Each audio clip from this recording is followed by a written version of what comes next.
Hey, Hello. Jesse. Hi, it's good to see you. It's interesting, Sarah. I was going back through all of my email archives, trying to figure out when it was that we first met in person.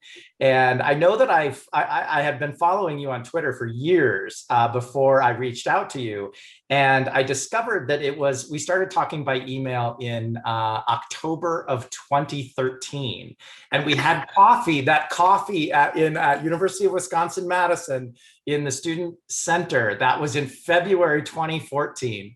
And interestingly, when I met you, Sarah, the first thing that I recognized was that you were going to completely change my work. And I also immediately knew that I wanted to be your friend.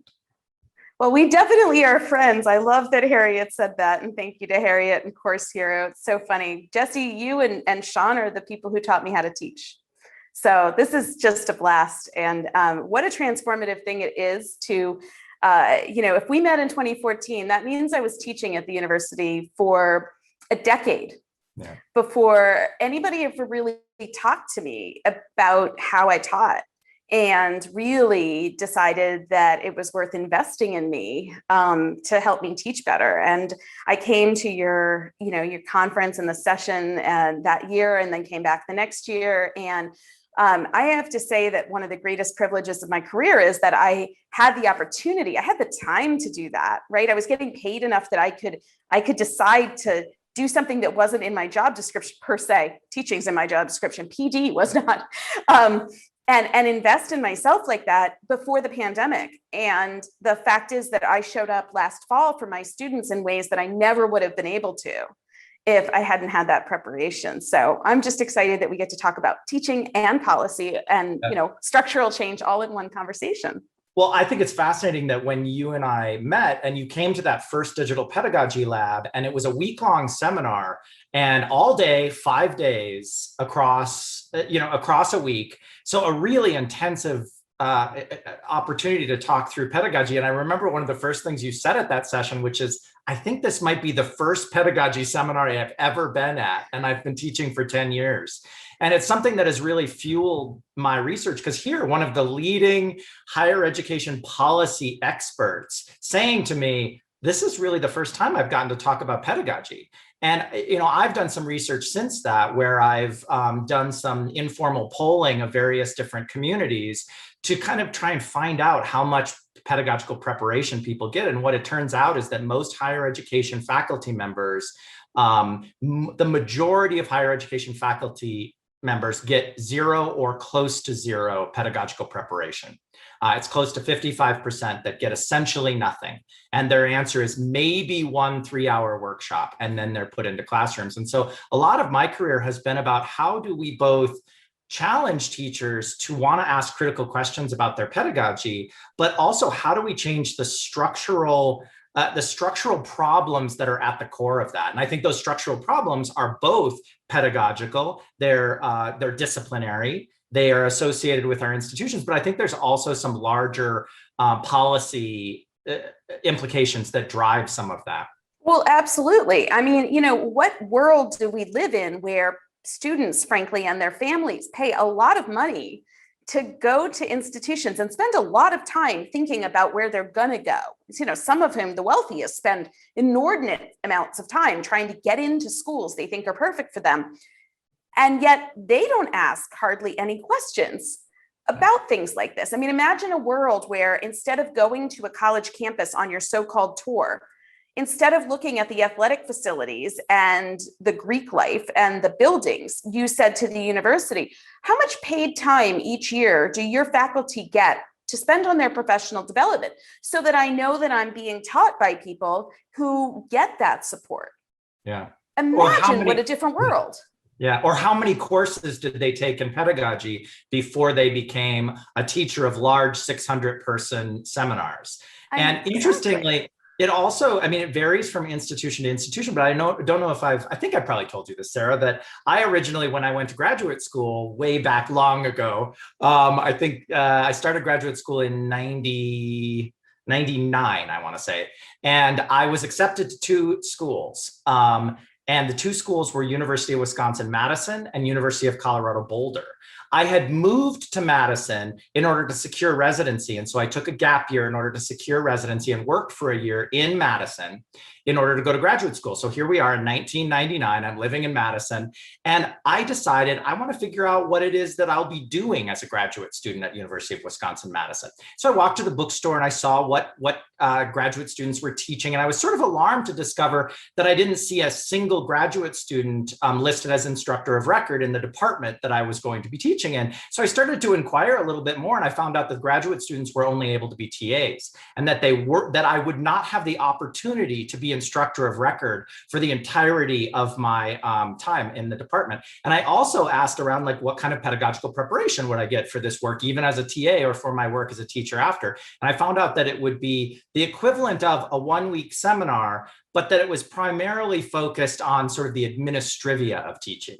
So I ended up and moving from Madison back to Colorado to accept a admission into the PhD program in Colorado, because I found out I would be taking 4 pedagogy courses and that I would be instructor. And I ended up being instructor of record while a graduate student for, I think, almost 7 years. Teaching as the instructor of record of the course. And I wanted to be a teacher when I grew up. And so University of Wisconsin-Madison wasn't the place for me as a graduate student. Interestingly, I ended up being a faculty member at University of Wisconsin many, many years later. So funny. I didn't realize until just now we started graduate school in the same year. And I didn't get a single course on teaching while I was at Penn, the Ivy League school. There wasn't a single one. And when I got to Wisconsin, when my teaching evaluations happened, they were just student evaluations. And then some colleague would come in and watch me for one class. They never talked to me about teaching, though, the way that you talked to me about teaching, right? They never asked me if I felt like I was getting across to the students what I was aiming to.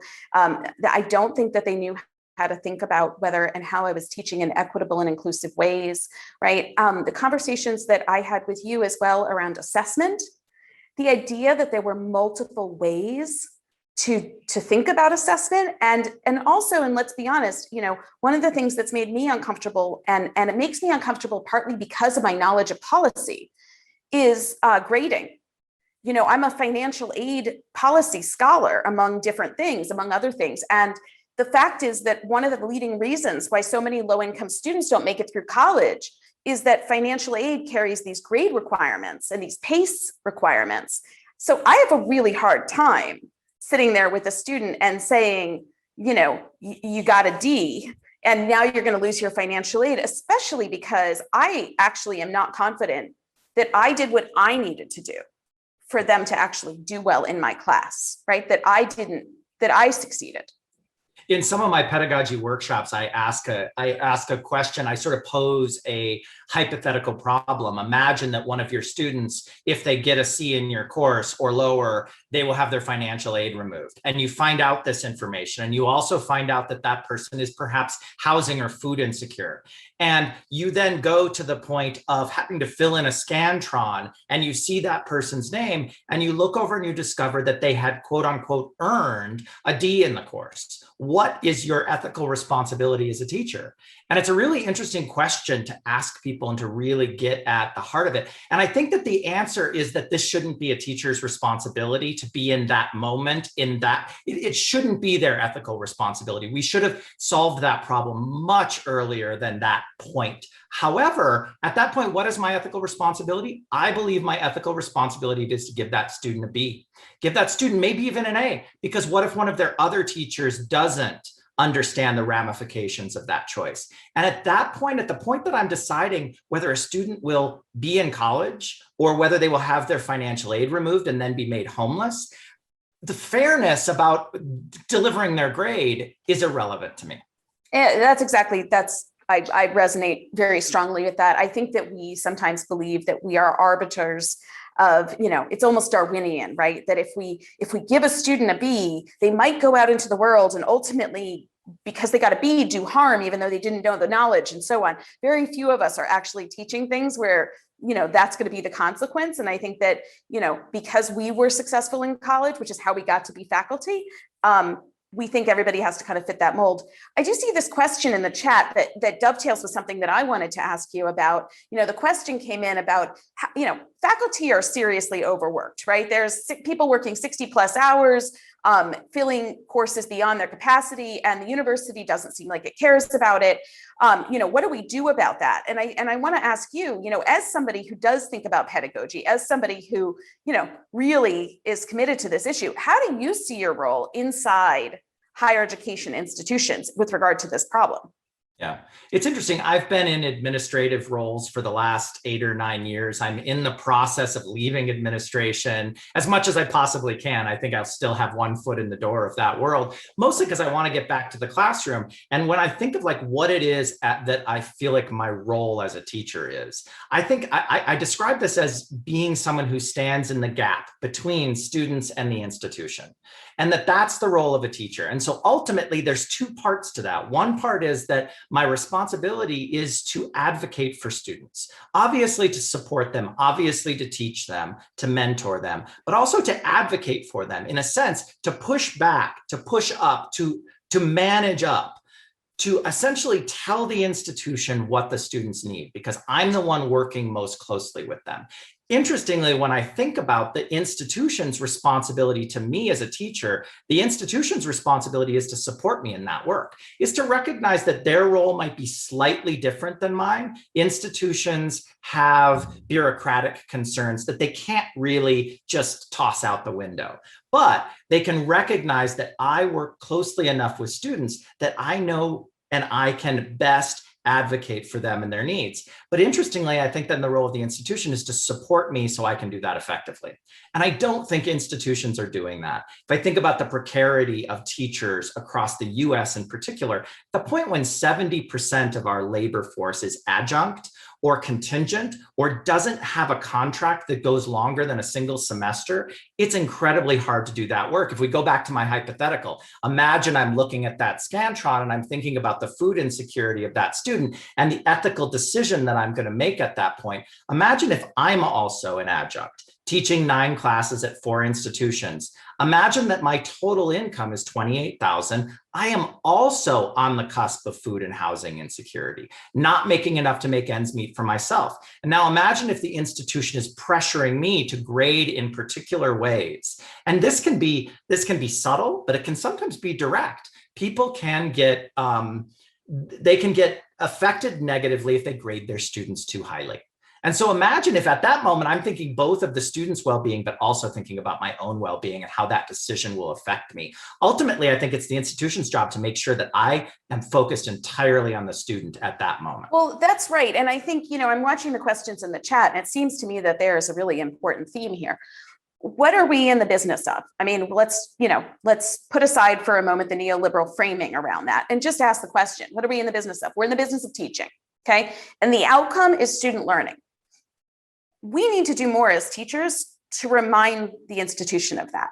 If the business is teaching and the outcome is learning, teacher working conditions are student learning conditions. We have to stop talking and making this argument as frankly about the people, okay? If you make it about the work, then you can win the argument. Your working conditions are affecting the business of the work. It's the teaching and it's the outcomes. I think, unfortunately, a lot of the ways that this conversation happens at institutions is perceived as faculty as being self-interested. That, of course, every employee everywhere in any organization would like to have nicer things. Always. It's an aspect of being in an organization. But the work of the teachers, the actual work of the institution, is somewhat opaque to the administrators, who don't necessarily think that how you feel that day, your mental health of your faculty, et cetera, is important to student outcomes. And they don't know the research on that. It is our job to educate them to that. And I think that if we approach it more as teachers of the administrators, as you put it, managing up, which by the way is incredibly hard. If we think about that from that organizational perspective, there is a managing up to the administrators to help them understand how to achieve their goals. And there's a managing of ourselves. We spend a lot of time with the stress and anxiety that is created by us trying to figure out what to do about our working conditions. We spend a lot of time and anxiety worrying about not knowing how to teach, right? That's actually something you did for me. You helped me to set aside a lot of the second guessing of myself and feel confident as a teacher. I think we have to do that. And by the way, if it doesn't work the first way that you're trying it, I mean, I see somebody saying, so what do we do when the institution doesn't listen? Well, what do you do when your boss doesn't listen? You find multiple ways. You find other avenues. You power map, right?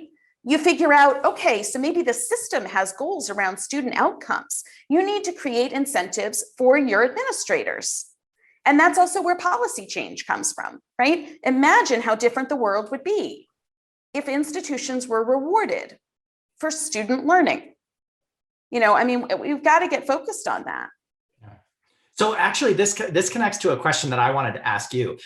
This quote was on your Twitter when I first met you. It's from Angela Davis. I am no longer accepting the things I cannot change. I am changing the things I cannot accept. And I actually remember when I first discovered you on Twitter, seeing that quote and that really speaking to me about what your work was about and why you were doing what you were doing. And it helped explain all of the different kinds of things that you do in the world. And going back to this question about what do we do if our institution doesn't listen, my question for you is, what is happening above institutions? What kinds of policy changes are necessary in order to enable us to do this work? And how, sort of, what are you trying to change? Yeah, well, I mean, first, I agree. I put that out there because, I mean, some people just don't understand what drives me.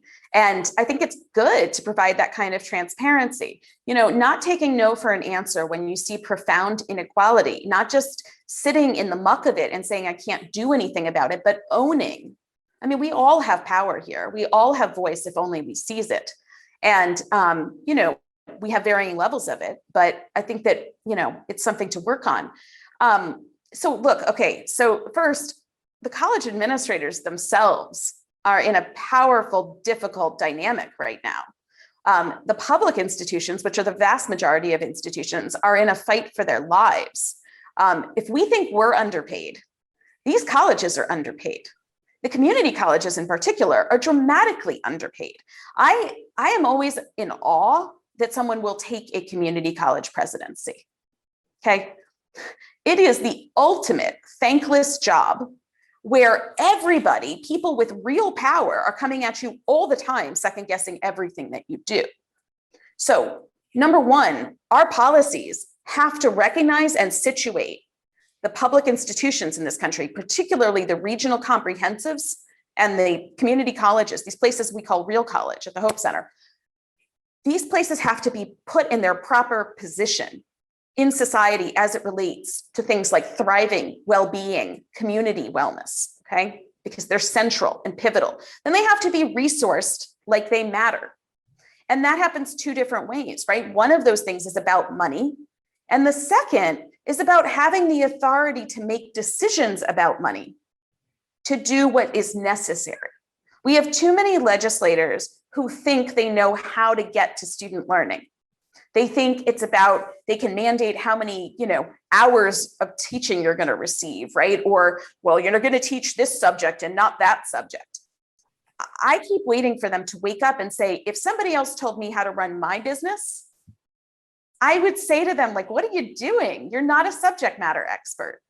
Yeah. So we need more subject matter experts, people who understand how the sausage gets made, driving the policy making. And that leads us, I mean, years before I knew anything about how to teach, Jesse, at least I knew this. I worked with President Obama's team dating back to 2008 around transforming community colleges, which became the America's College, American Graduation Initiative. It's been so long. American Graduation Initiative was a $12 billion proposal to put money into community colleges, but we drew explicit lines around the fact that money had to be invested in faculty, that it had to be invested in full-time positions, that it had to be invested in helping to reverse the precarity. And again, it wasn't a giveaway to anybody. It was all about how do we help students get what they're asking for, right? Students want to learn. I would dispute anybody who claims otherwise. Anything else is just anecdote. The science says they want to learn. How do we get them there? This is a key input. This isn't about, I'm all for workers' rights, I'm all for labor and all of that. But again, in the context of educational policy, this is just good business. And we've got to kind of cut through the muck more cleanly and make those arguments. Yeah, I will say that I both know the research that students want to learn, but because I've been teaching for 21 years, because there was a huge swath of my career where I was indeed teaching 9 classes at 4 institutions, I have taught thousands upon thousands of students. It is now reaching 10,000. And I can say anecdotally, they want to learn. That's a lot of anecdotes that I have inside of that. But in some ways, that's the thing, is being so close to the work of teaching means that I've heard and talked to so many students. And because a real core part of my teaching, which I know you now do as well, is asking students to reflect on their own learning and ask students to self-assess and to self-evaluate, but the even more important to reflect and to have intimate conversations with themselves about how learning happens, how school impacts that learning. It means that I've read 10,000 of these self-reflections over the years. And I can say that I have so often seen students talking about how desperately they want to learn and then talking about all the barriers that they have to get there. Well, that's right. And I see 3 different comments here that I think roll up into one that I think we have to address. So one person says, how does giving the student a grade they don't deserve, differentiate us from K-12 passing students on who can't read or write? What about minimal standards? Another person says, we have to be fair. We can't just give out grades based on will. And another person says, I wouldn't give a student a grade they didn't earn. I'm going to be really honest with you. I think all of those comments reflect perhaps insufficient inquiry into how structural inequality works. Many of these students who were claiming didn't earn it went through way more, jumped through way more hoops, demonstrating skill to even get into our classroom and show up, compared to students who waltzed in with all the privilege in the world and aced a test because they've been bred to ace that test. Okay, so I think that what we've got to really do is, again, manage up. If you think you're being told that what constitutes fairness is for all students who don't even come into the room facing those tests in the same way. Some of the students getting bad grades didn't have breakfast that morning. Do you really think their grade reflects a fairness against the student who had breakfast because mommy and daddy paid for it? Right? We have a responsibility as teachers to manage that. And, I think I'm waiting for us to really own that as the professors of this country. And I also want to say, I don't think we get anywhere by working to differentiate ourselves from the extraordinary teachers in K-12 education all over this country. I think we should be honored to wear the same title as those amazing people who are responsible for the fact that people get to us in the first place. Yeah, I think when I think of that question, do a grade that a student deserves, and I'm not really calling out the person asking that question, because ultimately there's a structural problem about faculty development, professional development, and also a sort of tacit agreement that grades work, even though there's very little data to support that. When I talk about ungrading, people say, where's the data? When someone puts in their syllabus a traditional percentile grade ranking system, nobody says where's the data to support that. And so I think we need to start asking where's the data to support these tacit assumptions we make about how we grade. Ultimately, I think students don't deserve to be ranked against one another using crude racist systems that we've adopted and have failed to raise our eyebrow at adequately. Ultimately, I think that we need to ask hard questions of ourselves. And there's a question that I want to point us to, which says, do you think deans should require faculty have pedagogy training every year? I have never been required to do this. And there's some interesting things there. First of all, I think that the idea that we say that a faculty member is required to have pedagogy training sort of sets up pedagogy as a as a deficit model. Instead, if I think about when Sara was in a sociology program taking courses, she didn't think I am being required to do these things because this is what's necessary to be a sociologist. It was instead a thought about a series of disciplinary conversations that she was engaged in to become an expert in her field. Why in the world wouldn't pedagogy be embedded within every single discipline in a way that isn't about requiring people to get a little check mark that says they can be a teacher, but a recognition that the work of pedagogy and teaching is implicit and necessary for all of our disciplines. People often ask me, well, what if I'm not going to go on to be a teacher? But I think that that's a failure to recognize where teaching happens. If you get a degree in sociology, but then you decide you actually are going to do social work, working at a community nonprofit, you're still doing teaching. There's teaching embedded in that work. And so pedagogical thinking is just as necessary there as it is in the work of teaching college students. 100%. Nobody asked about research skills, like, well, but I'm not going to go on to be a researcher. No, we're going to teach you research skills because they're necessary and part of everything else you might do. Yeah, I just think, when's the last time you talked about teaching at a faculty meeting? But who goes to a meeting at any business, any organization, and doesn't talk about the content of what they're supposed to be doing, right? Like, it's a very strange thing. We go to these faculty meetings, we talk about all this stuff that isn't actually about the teaching. Anyway, I want to take that back to policy for just a second, because we are dealing with an administration that is very interested in making some big changes in higher education, and in particular, investing in things, including infrastructure, which we teachers are part of. It is our job to center these conversations in that policy discussion. And what I would say is, I think a lot of people think they don't have a voice in that. You're wrong. Write an op-ed for your local paper. Get on social media and talk about it. Ask your dean to find out what government relations at your university is saying in Washington, D.C. about the importance of investing in teaching. Ask questions. That's what we all do best. And seize the power that you really do have. Yeah. And I guess if I have sort of a last word as we wrap up this conversation, so delightful to talk to you, Sara. It's something that I've been saying over and over recently, which is that we need to stop having conversations about the future of education without students in the room. But I'm going to revise that and say we need to stop having conversations about the future of education without students helping lead those conversations. And that's essentially what I think my challenge is. And to me, that's both a pedagogical and a challenge for pedagogy and a challenge for policy. How do we center students, and not just nominally, how do we center students in these conversations as drivers and shapers of their education? I fully endorse that. This has been a blast, Jesse. Yeah, thank you. Thank so you great so to much. talk to you. I hope we get to do it again soon. I'm sure I'll see you on Twitter in a second. Really appreciate Course Hero for organizing this, and I hope this conversation continues and that you all will be a part of it.